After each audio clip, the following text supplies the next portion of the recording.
Hello friends, പുതിയൊരു വീഡിയോയിലേക്ക് എല്ലാവർക്കും സ്വാഗതം. അപ്പോൾ ഇന്നത്തെ വീഡിയോ പറഞ്ഞാൽ മറ്റൊന്നുമല്ല, എൻ്റെ KTM ഡ്യൂക്ക് 200ൻ്റെ ഫ്യൂൽ പമ്പ് ഒന്ന് അഴിച്ച് ക്ലീൻ ചെയ്യുന്നതിനെ കുറിച്ചിട്ടാണ്. സംഭവം എന്താ വെച്ചാൽ വണ്ടി ചെറുതായിട്ട് മിസ്സിങ് കാര്യങ്ങളൊക്കെ കാണിക്കുന്നുണ്ട്. അപ്പോൾ ഷോറൂമിൽ ചോദിച്ചപ്പോൾ ഫ്യൂൽ പമ്പ് ഏകദേശം പോകാനുള്ള എന്നാണ് പറഞ്ഞത്. അപ്പോൾ അത് മാറ്റാൻ പോയാൽ നല്ലൊരു എമൗണ്ട് തന്നെ പോകും. 4000 രൂപൻ്റെ അടുത്ത് പൈസ പോകും. അപ്പോൾ അഴിച്ച് ക്ലീൻ ചെയ്താലും മതി എന്ന് പറഞ്ഞു. അപ്പോൾ അത് ഷോറൂമിൽ എന്തായാലും ചെയ്യില്ല, അപ്പോൾ നമുക്ക് തന്നെ അത് ചെയ്യാവുന്നതേ ഉള്ളൂ. അപ്പോൾ അതിനെക്കുറിച്ചുള്ളൊരു വീഡിയോ ആണ് ഇന്നത്തെ വീഡിയോ. ഫ്രണ്ട്സ്, നമ്മുടെ ഫ്യൂൽ പമ്പ് ഇത് അത്യാവശ്യം കുഴപ്പമില്ലാത്ത ഒരു ഫ്യൂൽ പമ്പാണ്. ഇപ്പോൾ നല്ല വർക്കിംഗ് ആണ്. പക്ഷെ എന്നിരുന്നാലും ഇതിൽ ഫുള്ള് ക്ലാവൊക്കെ പിടിച്ച് ഈ ഒരു ഭാഗത്തൊക്കെ നന്നായിട്ട് തുരുമ്പൊക്കെ പിടിച്ചിട്ടുണ്ട്. അപ്പോൾ അതുകൊണ്ട് അതൊന്ന് ക്ലീൻ ചെയ്യണത് നല്ലതായിരിക്കും. അല്ലെങ്കിൽ ഫ്യൂൽ പമ്പ് അടിച്ചു പോകും. ഏകദേശം 3500 രൂപേൻ്റെ അടുത്തൊക്കെ വില വരുന്നുണ്ട്. അപ്പോൾ അതുകൊണ്ടാണ് ഫ്യൂൽ പമ്പ് ക്ലീൻ ചെയ്യാന്നുള്ളൊരു ഇതിലാണ് ഞാൻ ചെയ്തത്. അപ്പോൾ എല്ലാവരും ഡ്യൂക്ക് 200 ഉള്ള എല്ലാവരും ഈ ഒരു കാര്യം, 200 എന്നല്ല, ഡ്യൂക്ക് സീരീസ് ഏത് ബൈക്ക് ഉണ്ടെങ്കിലും ആ ഒരു ഇത് നിങ്ങൾ ശ്രദ്ധിക്കുക. 390 ആയാലും 250 ആയാലും അതുപോലെ RC KTMൻ്റെ ഏത് ബൈക്കായാലും നിങ്ങൾ ഈ ഫ്യൂൽ പമ്പിൻ്റെ ഈ ഒരു ഭാഗം നിങ്ങൾ ശ്രദ്ധിക്കണം. ഫുള്ളായിട്ട് തുരുമ്പ്, ഇത് ഈ പെട്രോളിനൊപ്പം വെള്ളമൊക്കെ കയറുമ്പോഴുള്ളൊരു ഇതാണ് ഈ ഒരു അടിഭാഗത്ത് തുരുമ്പ്. ഇങ്ങനെ വന്നാൽ ഫ്യൂൽ പമ്പ് അടിച്ചു പോകാനുള്ള സാധ്യതയുണ്ട്. ഈ ഫിൽറ്ററിലൊക്കെ ഇപ്പോൾ കണ്ട ഫുള്ള് ചളിയാണ്. അപ്പോൾ അതൊക്കെ ഒന്ന് ക്ലീൻ ചെയ്താൽ നിങ്ങൾക്ക് ബെറ്റർ ആയിരിക്കും. ഫ്യൂൽ പമ്പ് അത്യാവശ്യം ലൈഫ് കാര്യങ്ങളൊക്കെ നിൽക്കും. അല്ലെങ്കിൽ 3500 രൂപേൻ്റെ അടുത്തൊക്കെ നിങ്ങളുടെ കയ്യിൽ നിന്ന് ചിലവാകാനുള്ള ചാൻസ് ഉണ്ട്. അപ്പോൾ ഈ ഒരു ഫ്യൂൽ പമ്പ്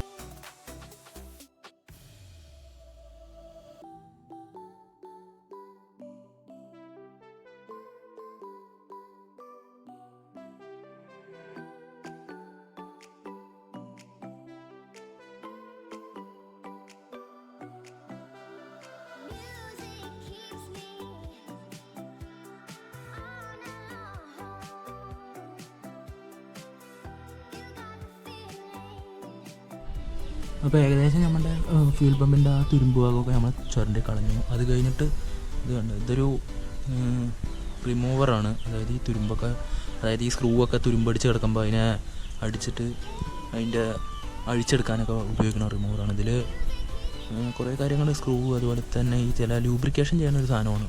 ലൂബ്രിക്കേഷനുമായിട്ട് ഉപയോഗിക്കുക. അതുപോലെ ഈ സ്പാർക്ക് പ്ലഗിലൊക്കെ ഉള്ള തുരുമ്പുകൾ, അതുപോലെ തന്നെ ഈ പൂപ്പിലൊക്കെ കളയണം. ഇതിപ്പോൾ അത്യാവശ്യം നന്നായിട്ട് തന്നെ പൂപ്പിലുണ്ട്. അപ്പോൾ ഈ ഒരു സാധനം ഉപയോഗിച്ച് നമുക്ക് അതൊന്ന് നന്നായിട്ട് ക്ലീൻ ചെയ്യാം.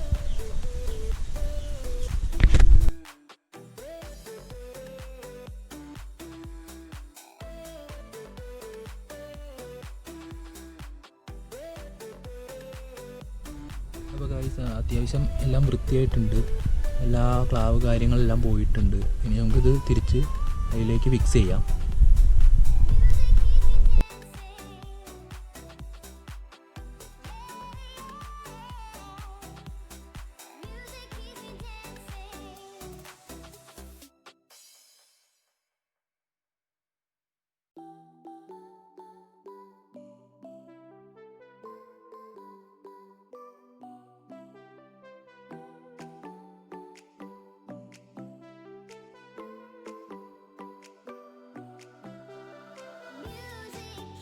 എല്ലാ വർക്കും കഴിഞ്ഞു. ഫ്യൂൽ പമ്പ് നമ്മൾ അതിൻ്റെ ഉള്ളിൽ തന്നെ ഫിക്സ് ചെയ്ത് എല്ലാം ഒന്ന് സെറ്റാക്കി. ഈ ഭാഗത്തായിട്ട് ചെറുതായിട്ടൊന്ന് ഇതായതുകൊണ്ട് ഞാനവിടെ ഒരു ചെറുതായിട്ടൊരു പശ ഒഴിച്ച് വെച്ചിട്ടുണ്ട്. ചിലപ്പോൾ അവിടെ നിന്ന് ലീക്ക് ആവാനുള്ള ചാൻസ് ഉണ്ട്. ഇവിടെ ചെറുതായിട്ട് പൊട്ടലൊക്കെ ഉണ്ടായിരുന്നു. അപ്പോൾ അതൊക്കെ ഒന്ന് ശ്രദ്ധിച്ചിട്ട് വേണം ഇടാൻ. പിന്നെ ഈ സ്ക്രൂ ഒക്കെ അധികം മുറുക്കേണ്ട ആവശ്യമില്ല, അല്ലെങ്കിൽ അത് പൊട്ടാൻ ചാൻസ് ഉണ്ട്. പ്ലാസ്റ്റിക് ടാങ്കാണ്, മെറ്റൽ ടാങ്ക് അല്ല. പിന്നെ അതുപോലെ എല്ലാവർക്കും കഴിഞ്ഞ സ്ഥിതിക്ക് ഈ ഒരു ഫ്യൂൽ ഫിൽറ്ററിൽ കരടൊക്കെ വന്ന് കിടക്കുന്നുണ്ട്. അപ്പോൾ ക്ലീൻ ചെയ്ത സ്ഥിതിക്ക് ഉള്ളിലത്തെ ഫിൽറ്ററിൽ നിന്നുള്ള കരട് ഇതിലേക്ക് വന്നു കഴിഞ്ഞാൽ ചിലപ്പോൾ ത്രോട്ടിൽ ബോഡിയിൽ അടയാനുള്ള ചാൻസ് ഉണ്ട്. അങ്ങനെ വന്നാൽ ഒരു 5000 രൂപേൻ്റെ അടുത്ത് ചിലവാകും. അപ്പോൾ നമുക്ക് ഈ ഒരു ഫിൽറ്റർ കൂടി ഒന്ന് ചേഞ്ച് ചെയ്തേക്കാം.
ഹലോ ഫ്രണ്ട്സ്, അപ്പോൾ ഇന്നലെയാണ് നമ്മൾ പമ്പ് ഒന്ന് കറക്റ്റായിട്ടൊന്ന് ക്ലീൻ ചെയ്തെല്ലാം സെറ്റാക്കിയത്.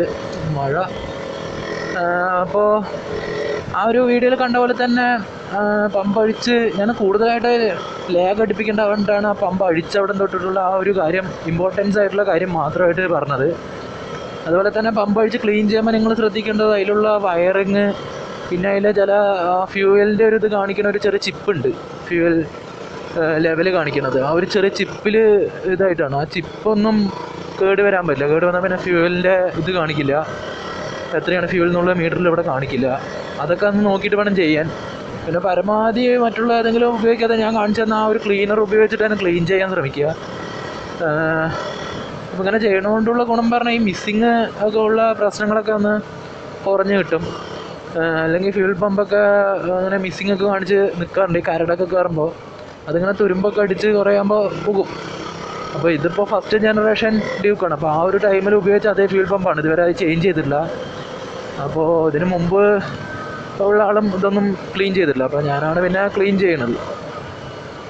അപ്പോൾ ആ ഒരു കാര്യം മാത്രമാണ് നിങ്ങൾ നോക്കേണ്ടത്. അപ്പോൾ ക്ലീൻ ചെയ്യുമ്പോൾ അങ്ങനെയുള്ള കാര്യങ്ങളൊക്കെ ഒന്ന് ശ്രദ്ധിക്കുക. ഇല്ലാന്നുണ്ടെങ്കിൽ നിങ്ങൾ നല്ലൊരു വർക്ക്ഷോപ്പിലൊക്കെ കൊടുത്തിട്ട് ക്ലീൻ ചെയ്യാൻ ശ്രമിക്കുക പരമാവധി. ഇതിപ്പോൾ എനിക്ക് കുറച്ച് മറ്റുള്ളവരൊക്കെ ചെയ്തത് കണ്ടിട്ടുള്ളൊരു ഇതും പിന്നെ യൂട്യൂബൊക്കെ നോക്കിയിട്ട് തന്നെയാണ് ഞാനും ചെയ്തത്. നിങ്ങൾക്കത് ചെയ്യാൻ കോൺഫിഡൻസ് ഉണ്ടെങ്കിൽ മാത്രം ചെയ്യുക, ഇല്ലാന്നുണ്ടെങ്കിൽ വിടുക. അല്ലെങ്കിൽ 10,000-4,000 രൂപ അതിന് നിങ്ങളുടെ കയ്യിൽ നിന്ന് ചിലവാകും. അപ്പോൾ അതിൽ കണ്ട തുരുമ്പ് കാരണം ഫിൽറ്ററൊക്കെ അത്യാവശ്യം നല്ല ചളിയായിരുന്നു. അപ്പോൾ അതൊക്കെ ഒന്ന് ക്ലീൻ ചെയ്ത് ഇപ്പോൾ സെറ്റാക്കി. ഇപ്പോൾ അത്യാവശ്യം പവർ കാര്യങ്ങളൊക്കെ ഉണ്ട്. എനിക്ക് ആദ്യം ചെറിയൊരു മിസ്സിങ് ഒക്കെ ഫീൽ ചെയ്തിട്ടുണ്ടായിരുന്നു. അതൊക്കെ ഏകദേശം ഒന്ന് കുറഞ്ഞ് കിട്ടിയിട്ടുണ്ട്. ഇപ്പോൾ വലുതായിട്ടുള്ള പ്രശ്നങ്ങളൊന്നും ഇല്ല. ഇനി കുറച്ച് കാലം കൂടി പമ്പ് നിൽക്കുന്നു കരുതുന്നു. അപ്പോൾ ഇങ്ങനെ ചെയ്യണതുകൊണ്ടുള്ള ഒരു ഗുണം പറഞ്ഞാൽ തന്നെയാണ് നിങ്ങൾക്ക് പൈസ ചിലവ് കുറഞ്ഞ് കിട്ടും. പെട്ടെന്ന് ഫ്യൂൽ പമ്പ് കേട്ട് വന്ന് പെട്ടെന്ന് വണ്ടി സ്റ്റാർട്ട് ആടാവും. അങ്ങനെയൊക്കെ ആണേക്കാളും ബെറ്റർ ഇങ്ങനെ ക്ലീൻ ചെയ്താൽ നമുക്ക് കുറച്ചും കൂടി ഒന്ന് നിൽക്കും. അത്ര തന്നെ ഉള്ളൂ. പിന്നെ അതുപോലെ ത്രോട്ടിൽ ബോഡി കാര്യങ്ങളും നിങ്ങൾ ശ്രദ്ധിക്കണം. ഇങ്ങനെയുള്ള ചളിയൊക്കെ പോയി ത്രോട്ടിൽ ബോഡിയിൽ പമ്പിൽ ഫ്യൂവൽ ഇഞ്ചക്ടർ ഉണ്ട്, അതിലൊക്കെ പോയി അടഞ്ഞു കഴിഞ്ഞാൽ അതും പോയി കിട്ടും. അപ്പോൾ ഇതൊക്കെയാണ് നിങ്ങൾ ശ്രദ്ധിക്കേണ്ടത്. അപ്പോൾ മെയിനായിട്ട് കെയർഫുള്ളായിട്ട് പക്കയായിട്ട് ചെയ്യാൻ ശ്രമിക്കുക. ഇല്ലാന്നുണ്ടെങ്കിൽ അതിൽ എല്ലാ കേടുപാടൊന്നും വരാത്ത രീതിയിൽ കറക്റ്റായിട്ട് ചെയ്യുക എല്ലാതും. അതുപോലെ തന്നെ എല്ലാം അഴിക്കുമ്പോൾ നമ്മൾ പഴയ പോലെ തന്നെ ഫിക്സ് ചെയ്യാനുള്ളൊരു ഇതും കൂടി വേണം. അതൊരു മൈൻഡ് കണ്ടിട്ട് വേണം ഇത് ചെയ്യാൻ. ഇല്ലാന്നുണ്ടെങ്കിൽ ആ ഒരു ഇത് പണി കിട്ടും. ചിലപ്പോൾ അഴിച്ച് കഴിഞ്ഞിട്ടായിരിക്കും നമ്മൾ അയ്യോ ഈ സ്ക്രൂ എവിടെ, അങ്ങനെയൊക്കെ ചിന്തിക്കുക. അങ്ങനെ എനിക്കും ചെറുതായിട്ടൊരു അബദ്ധം പറ്റി. പിന്നെ എൻ്റെ ഫ്രണ്ടിൻ്റെ വണ്ടി ഉള്ളതുകൊണ്ട് അതിലൊക്കെ നോക്കിയിട്ടാണ് അങ്ങനെ ചെയ്തത്. പിന്നെ ഇത് സിമ്പിളായിട്ടുള്ള പണി തന്നെയാണ്. കുറച്ച് സ്ക്രൂ ഒക്കെ ഉണ്ട്. ഈ ഒരു ഭാഗത്ത് 2 സ്ക്രൂ, പിന്നെ അതുപോലെ ഇതെവിടെയായിട്ടൊരു ലോക്ക്, അങ്ങനെ 2 ലോക്ക് അങ്ങനെയുള്ളതൊക്കെ അഴിച്ചാൽ തന്നെ ടാങ്കിൻ്റെ ആ ഒരു സ്ക്രൂ ഒക്കെ പോകും. പിന്നെ അതിനടുത്ത് മാറ്റിയിട്ട് നമ്മൾ ടാങ്കിൻ്റെ സ്ക്രൂവും കൂടി അഴിച്ച് കഴിഞ്ഞാൽ പിന്നെ ടാങ്ക് അങ്ങനെ ഊരിയെടുക്കുക. പിന്നെ അടിഭാഗത്തുള്ള ആ ഒരു 6 സ്ക്രൂ അഴിച്ച് കഴിഞ്ഞാൽ ഫ്യൂൽ പമ്പ് പുറത്ത് വരും. അത്ര തന്നെ ഉള്ളൂ. പിന്നെ അതിനെ കെയർഫുള്ളായിട്ട് പരമാവധി കെയർഫുള്ളായിട്ട് ഈ ഷോറൂമിലൊക്കെ കൊടുത്തു കഴിഞ്ഞാൽ അവർ ആദ്യം പറയുന്നത് റീപ്ലേസ്മെൻ്റ് ആയിരിക്കും. അവരതിനെ ക്ലീൻ ചെയ്യാനൊന്നും നിൽക്കില്ല. അവർക്ക് മെയിനായിട്ട് ഈ കംപ്ലയിൻറ്റ് വരാൻ പറ്റില്ല. അതുകൊണ്ടാണ് ഈ KTM വണ്ടികൾക്ക് കംപ്ലയിൻ്റ് എന്നൊന്നും പറയാൻ പറ്റില്ല. അപ്പോൾ മെയിനായിട്ട് റീപ്ലേസ് ചെയ്താൽ പിന്നെ അവിടെ വേറൊരു ഇതില്ല, പിന്നെ അതിനെ റിപ്പയർ ചെയ്യുന്ന പരിപാടിയൊന്നും അവർക്കില്ല. അപ്പോൾ അതൊക്കെ നിങ്ങൾ ശ്രദ്ധിക്കുക. അല്ലെങ്കിൽ ഇങ്ങനെയുള്ള പൈസ പോവും. പിന്നെ അത്യാവശ്യം നല്ല എമൗണ്ടാണ് എല്ലാ പാർട്സിനും. ത്രോട്ടിൽ ബോഡി ആയാലും ത്രോട്ടിൽ ബോഡിയൊക്കെ 5,000-6,000 രൂപേൻ്റെ അടുത്തൊക്കെ വില വരുന്നുണ്ട്. അപ്പോൾ അതൊക്കെ ഒന്ന് നിങ്ങൾ ശ്രദ്ധിക്കുക. അപ്പോൾ വണ്ടി പറയുമ്പോൾ പക്കയായിട്ട് മെയിൻറ്റെയിൻ ചെയ്യുക. പിന്നെ വണ്ടി വാങ്ങിച്ചു കഴിഞ്ഞാൽ നമ്മൾ തന്നെ വണ്ടീനെ നന്നായിട്ടൊന്ന് ഒബ്സർവ് ചെയ്തിട്ട് വണ്ടിയിൽ എന്തൊക്കെയാണ് എങ്ങനെയൊക്കെയാണ് കേട് ഒക്കെ നോക്കുക. പിന്നെ പരമാവധി വണ്ടി മെയിൻറ്റെയിൻ ചെയ്ത് ഓടിക്കാൻ ശ്രമിക്കുക.